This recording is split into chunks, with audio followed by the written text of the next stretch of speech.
Our next speaker is Hossein Mohammadi from the Exeter Math and Healthcare Center, and he will speak about approximating costly functions using Gaussian processes.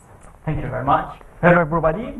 Today I want to talk about Gaussian processes as powerful statistical methods for approximating or prediction.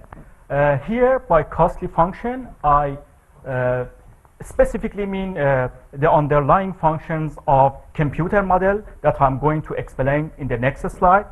So a computer model or a numerical simulator is actually the mathematical or complex mathematical representation of some real-world phenomena implemented in a computer program.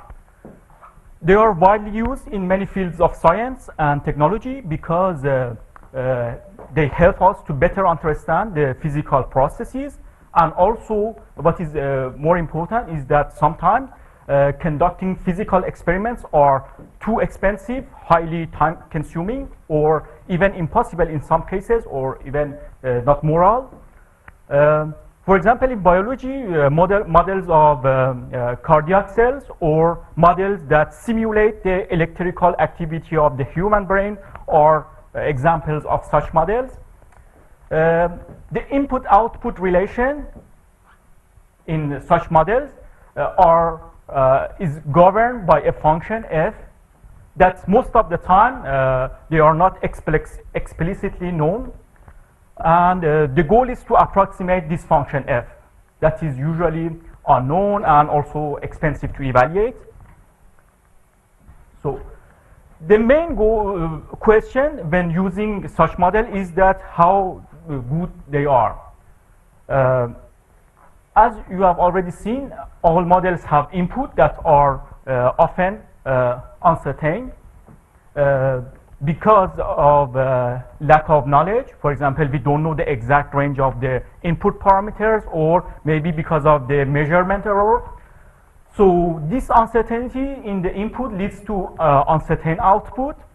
Under this condition, decision makers need to know how a measure of uncertainty propagated through these models, which is also called uncertainty analysis. Okay, here is a motivation example.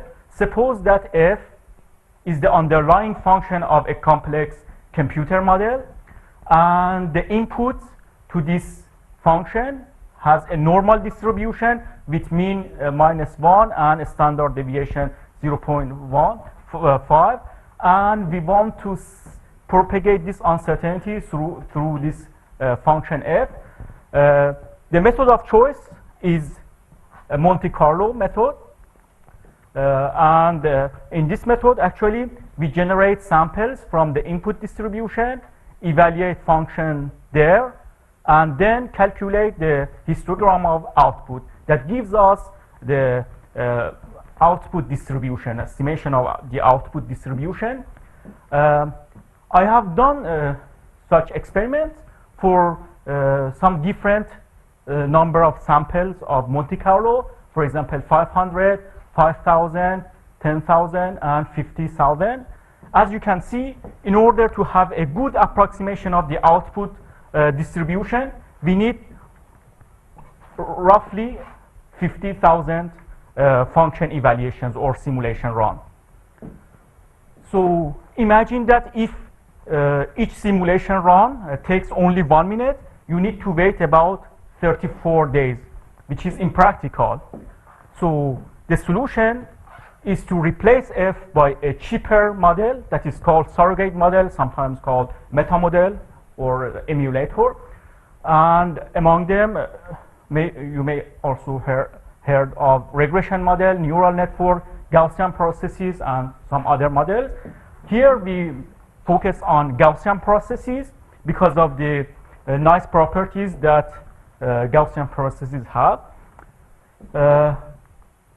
Okay, these properties are that they are non-parametric model. It means that we don't need to make any strong assumption about the shape of the underlying function, which is not the case of, for example, regression model. They need relatively less number of data points in order to train the model, to train the prediction mean predictor. They are comparable to other methods based on the this pioneer guy in Gaussian processes who compared with other methods like neural network. And also the main advantage of Gaussian processes comes with this property that they not only provide a prediction but also a measure of uncertainty associated to their prediction. In the next slide, you will see why this property is important. Okay, here is an example in which the solid line is the true function, which is evaluated at 7 data points, and we fit a Gaussian process. This is the prediction, and the cloud, the blue cloud, is the uncertainty associated to this prediction. So as you can see, the prediction is not so great. However, based on the uncertainty, you can decide where to add more points in order to improve your prediction. For example, in the next slide, I add 1 point, and you see that at least in this region we have better prediction. You can continue, add another point, and also you can add another point. As you can see, now we have much better prediction. You can continue this process until you reach an acceptable prediction. Now back to our uncertainty analysis example.